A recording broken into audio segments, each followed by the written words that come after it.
Tiga dia sekelompok yang apa namanya yang selamat atau al-firqatun najiyah.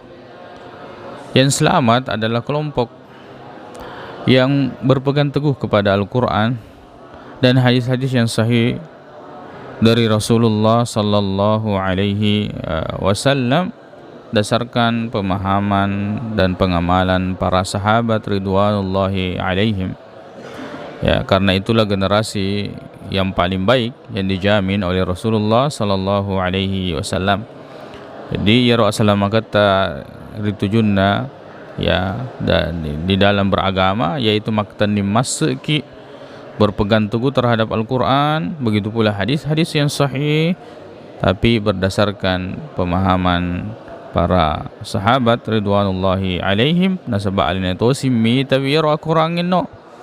Al-Quran itu diturunkan mereka yang melihat praktek ibadah kepada dari Rasulullah sallallahu alaihi wasallam, mereka yang langsung berinteraksi dengan Rasulullah sallallahu alaihi wasallam. Insyaallah orang yang senantiasa ya mencari ya atau beragama sesuai dengan Al-Quran dan Sunnah, ya, kemudian berusaha untuk mencari ya prakteknya dan pemahamannya dari para sahabat atau para tabi'in atau para salaf, memuarai senantiasa ditunjukkan jalan yang terbaik oleh Allah Subhanahu wa taala. Wallahu a'lam.